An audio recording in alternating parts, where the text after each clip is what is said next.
Se dice que en un discurso, en una prédica, las últimas palabras que el predicador dice son por lo general con lo que el oyente se queda en su corazón. Jesús en la cruz dijo 7 frases o 7 palabras muy escogidas para cumplir las profecías.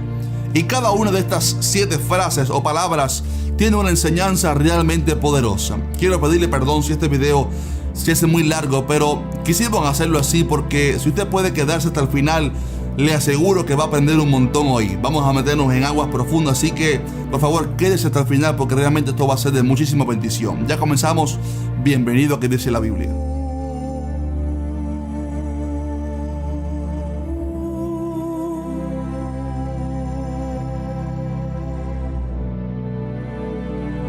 ¿Qué tal? Dios te bendiga mucho. Bienvenido a nuestro canal.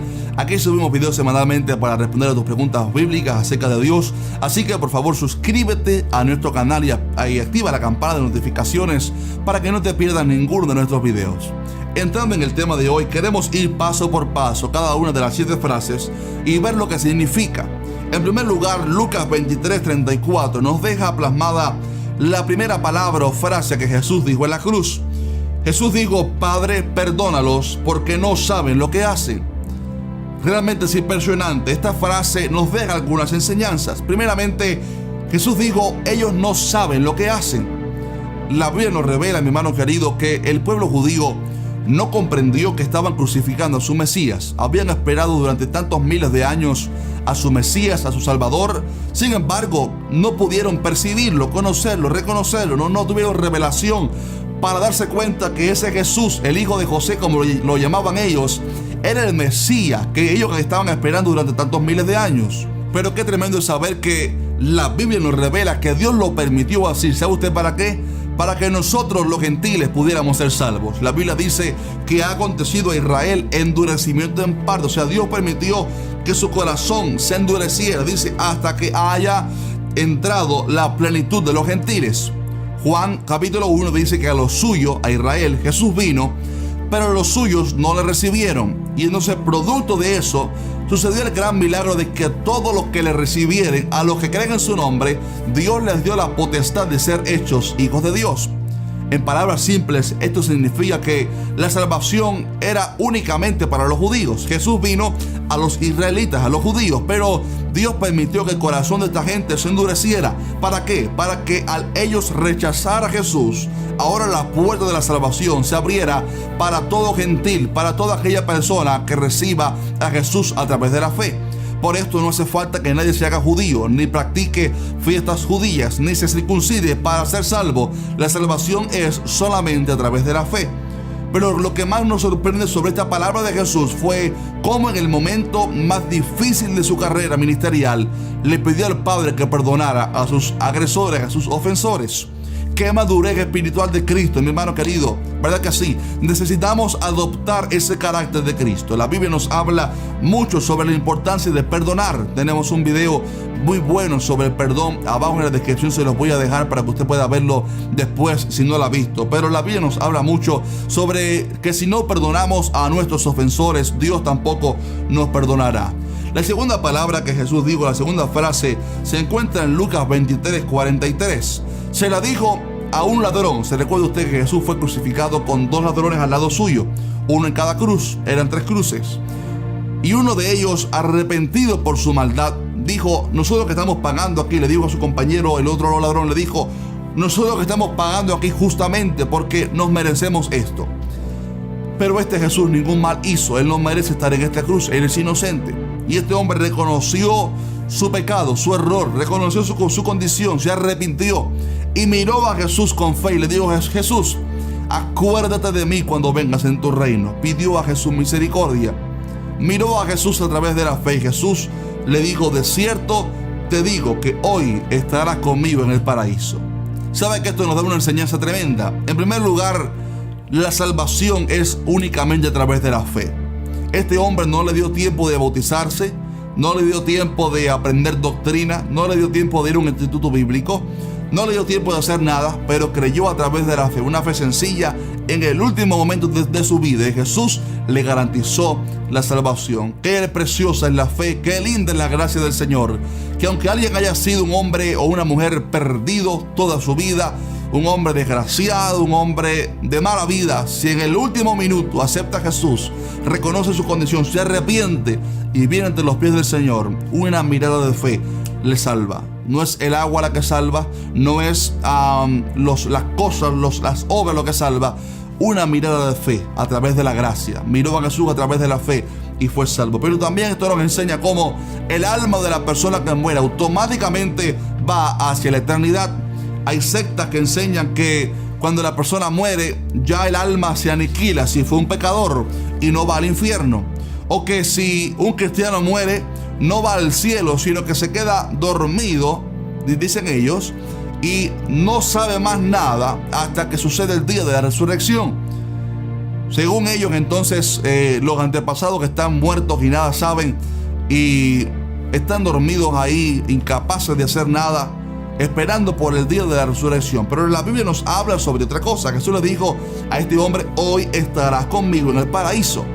Obviamente no su cuerpo iba a un sepulcro, pero su alma va hacia la eternidad. Jesús le dijo: hoy estarás conmigo en el paraíso, porque el cuerpo cesa. Por eso la Biblia dice acerca de que el morir es un dormir. No habla de que el alma duerme, sino que el cuerpo duerme, porque un día va a ser resucitado cuando el Señor así lo declare.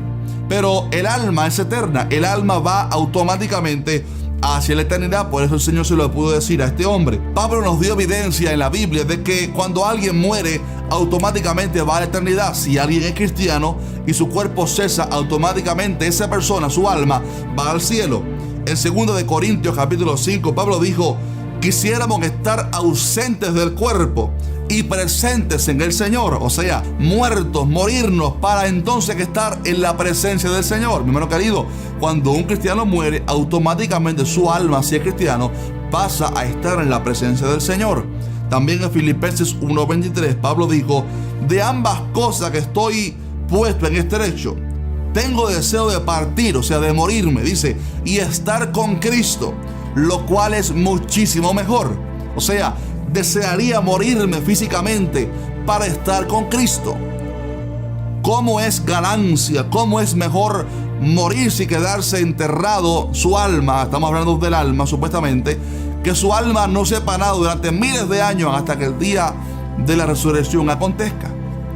Pablo habla de que la muerte es una ganancia para el cristiano, porque el cristiano apenas muere pasa a estar a una mejor vida, literalmente pasa a estar en la presencia del Señor. Él dijo: tengo deseo de morirme para estar con Cristo, ¿ok? Tengo deseo de morirme para automáticamente estar en la presencia del Señor. Es por eso que Jesús pudo decirle a este hombre: hoy estarás conmigo en el paraíso.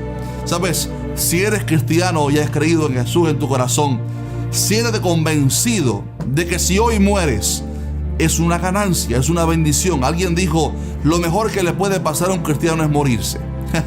Porque la Biblia nos habla mucho sobre el cielo, sobre la eternidad, sobre cómo morir es ganancia para el cristiano. Es una ganancia, porque cuando un creyente, un cristiano muere, automáticamente esta persona va al cielo, a estar en la presencia del Señor. Qué bendición, ¿verdad que sí? En tercer lugar, la tercera palabra que Jesús dijo en la cruz fue a María, su madre física. Le dijo: mujer, he ahí tu hijo. Hablando de Juan, el discípulo amado, le dijo: Juan, hijo, he aquí tu madre. O sea, Jesús estaba hablándole a Juan de que tomara a María como madre para que la sustentara. La mayoría cree que esto se refiere a que la sustentara económicamente, y Jesús que estaba dando una enseñanza de honrar a nuestros padres y honrar a nuestra familia físicamente, preocuparnos por ellos.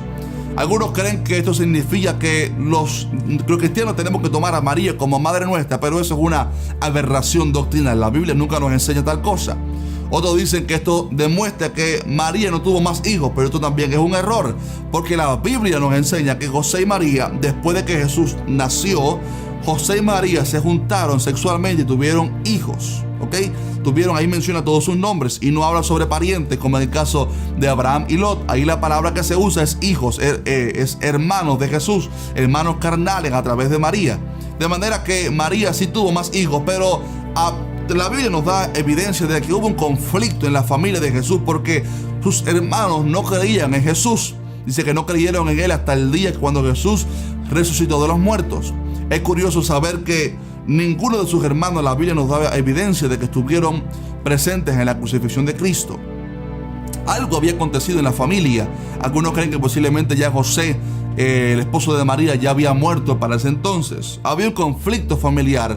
Y da a entender esta palabra de que Jesús estaba preocupando por el sustento físico de su madre. Por eso le dijo: Juan, aquí tienes tu madre, encárgate de ella físicamente, económicamente, puedes sustentarla. Y esto nos da la enseñanza de que Jesús estaba honrando a su madre. Hace unos días, su madre físicamente, obviamente. Hace unos días recibí un mensaje por Instagram de un hermano que vio un video y él estaba confundido y decía, vi un video que dice que los cristianos no podemos trabajar secularmente, sino que tenemos que dedicarnos únicamente al ministerio y Dios de alguna manera proveerá y no podemos trabajar físicamente. Estaba hablando del cristiano en general, no sobre pastores, sino sobre el cristiano en general. Y la Biblia nos enseña algo tremendo, y es que el que no provee para su casa, dice la Biblia, el que no provee para su familia, ha negado la fe y es peor que un incrédulo. Muchos matrimonios, muchas familias cristianas se rompen, familias de pastores, porque descuidan la relación de la familia, descuidan la esposa, el esposo, descuidan los hijos por cuidar las ovejas. Y si eres pastor como yo, mi hermano querido, un consejito personal: la familia es el primer ministerio que Dios nos entregó. Si descuidamos nuestra familia, no podemos cuidar la iglesia. De hecho, para cuidar la iglesia, en Timoteo, Pablo dijo que primero tiene que sujetar bien su casa, tener su casa en orden, bajo sujeción, porque la familia es nuestra primera iglesia. Tenemos que cuidar nuestra familia, cuidar nuestros hijos, proveer para ellos. Pero un cristiano en general no puede negar el sustentar a su familia, no puede negarse a trabajar, porque si no sustenta a su familia, dice la Biblia, de que ha negado la fe y es peor que un incrédulo. Jesús les recriminó a los fariseos de que ellos no le daban el sustento a sus padres, no les ayudaban económicamente, con la excusa de que el dinero que supuestamente iba destinado para ellos lo dedicaban para el corbán, o sea, para la obra de Dios.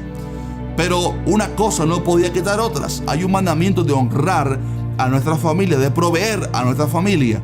Mi hermano querido, por favor, preocúpate siempre en no ser luz únicamente afuera y tinieblas adentro, sino poder ser luz en tu casa también, y que tu familia te honre y te vea como un hombre que provee para la casa, que provee para la familia. Es importante que cuidemos la familia.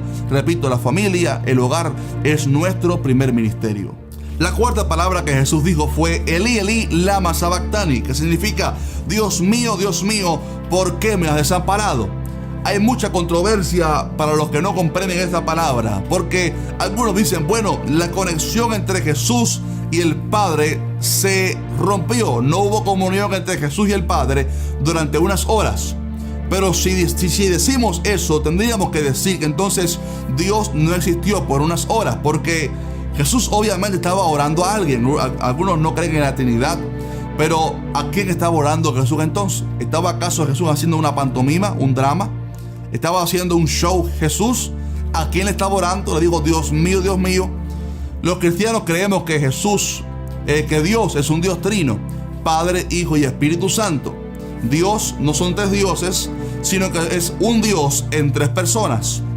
Y si la comunión entre el Padre y el Hijo se rompió durante unas horas, tendríamos que decir que entonces Dios no existió por unas horas, y eso obviamente es un error. Esta palabra de Jesús, Dios mío, ¿por qué me has desamparado?, no significa que el Padre desamparó al Hijo, sino que Dios desamparó la parte humana de Jesús. Y eso lo explico. Jesús fue la única persona en la tierra que compartía dos naturalezas. Él era y es divino, 100%, fue divino. También fue humano.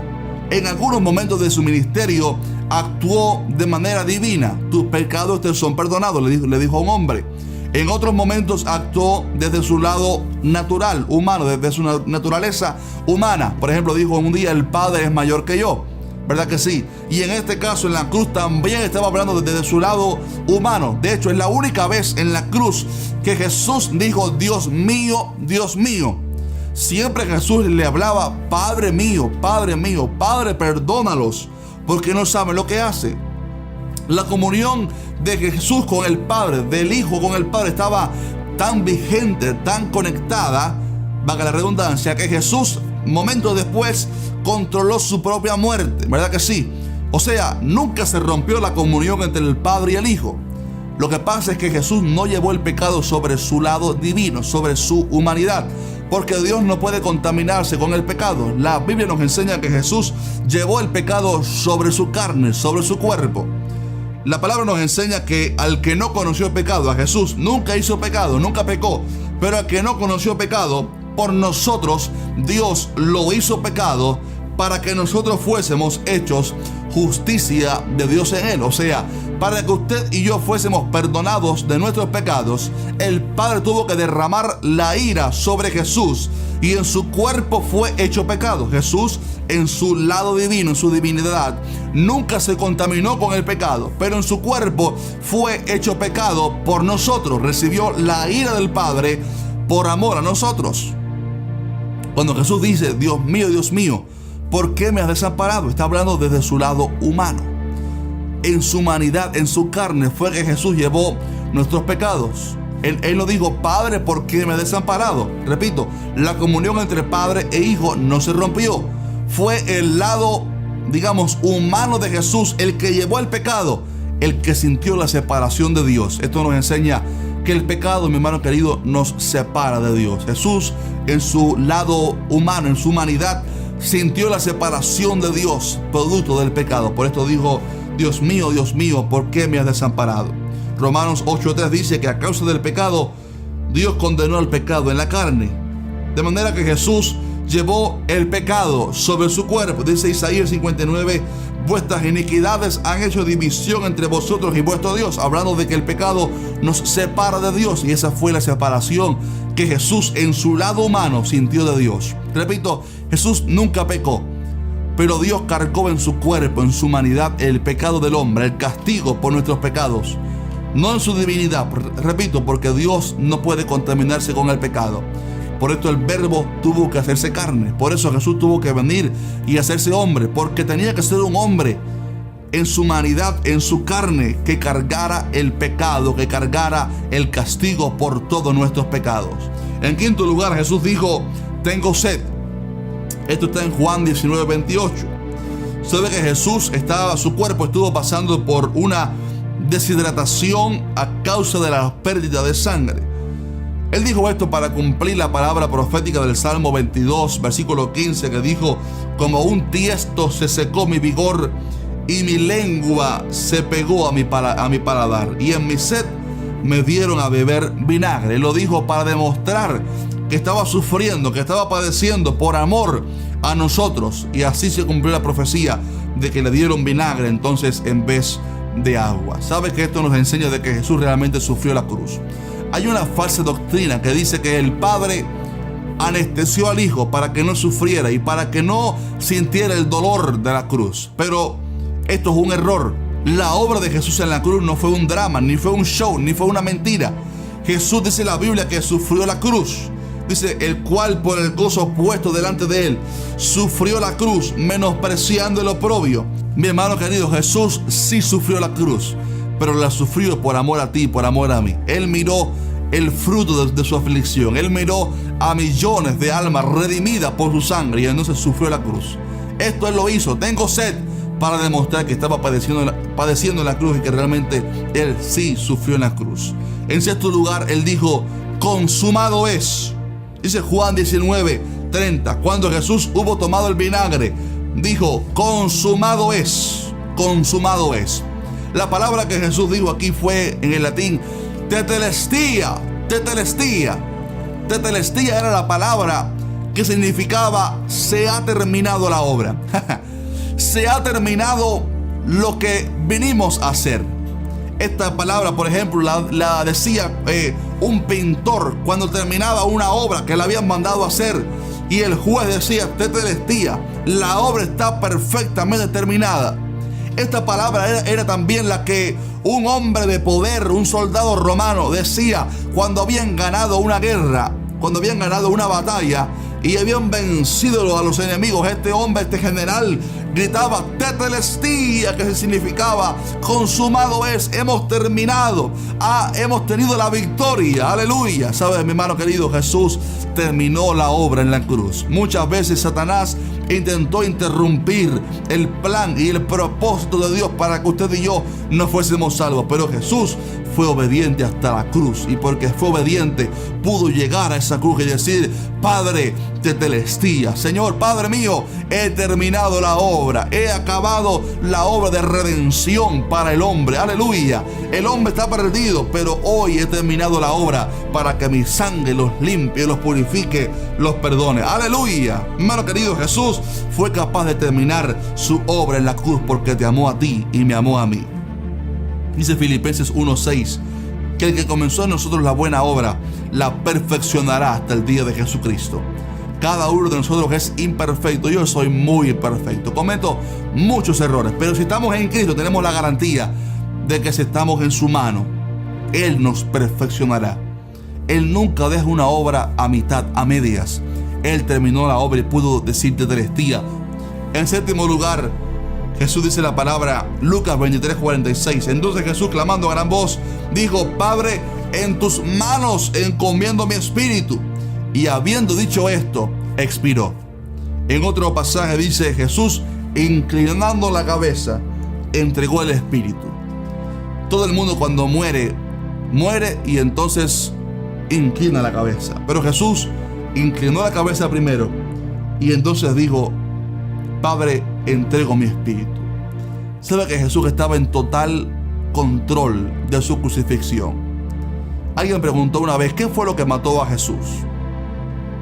¿Quién lo mató? ¿Los romanos? ¿Los judíos?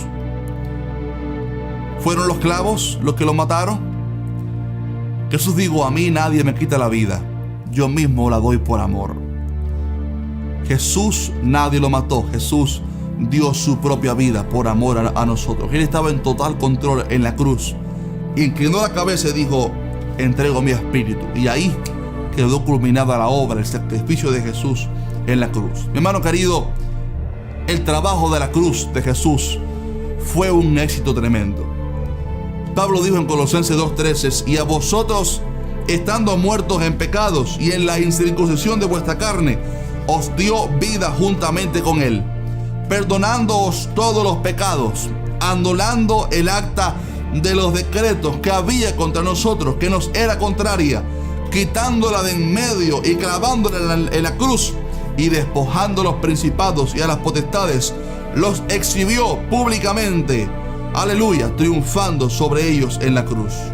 Fue ahí en la cruz que Jesús obtuvo la victoria para ti y para mí. En esta semana linda que la gente se reúne, hay muchos religiosos que nunca buscan a Dios en todo el año y se llenan las iglesias en esta semana. Eso es religiosidad. Pero el cristiano verdadero sí se toma un momento, no importa cuál día, no importa cuál semana, pero un momento para recordar el sacrificio de Jesús en la cruz. Si Jesús no hubiera muerto por ti y por mí, usted y yo tendríamos que pagar por nuestros pecados. Dios es un Dios justo y Dios tiene que castigar el pecado. Y el castigo por nuestro pecado, Dios no puede quedarse de brazos cruzados. Usted y yo merecíamos el castigo por nuestros pecados. Pero ¿sabe usted lo que Dios hizo? Dios envió a su único Hijo a la tierra. Y en su cuerpo, en su humanidad, derramó toda la ira suya por el pecado. Lo castigó.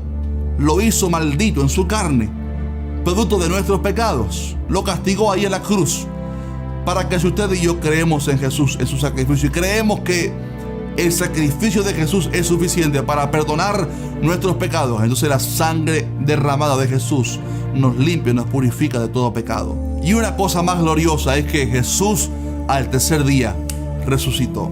La muerte no lo pudo sostener, no lo pudo contener. Él resucitó al tercer día y Él vive, Él está vivo. Aleluya. Así que el Señor te bendiga mucho. Déjame saber abajo, por favor, tu comentario. ¿Qué te pareció este video? Búscanos en las redes sociales, en Instagram. Búscanos como ¿Qué dice la Biblia? Y por ahí podemos hablar. Así que búscanos en ¿Qué dice la Biblia? En Instagram, disculpen, como ¿Qué dice la Biblia? Y por ahí nos estaremos hablando. Que el Señor te bendiga mucho y un fuerte abrazo. Amén.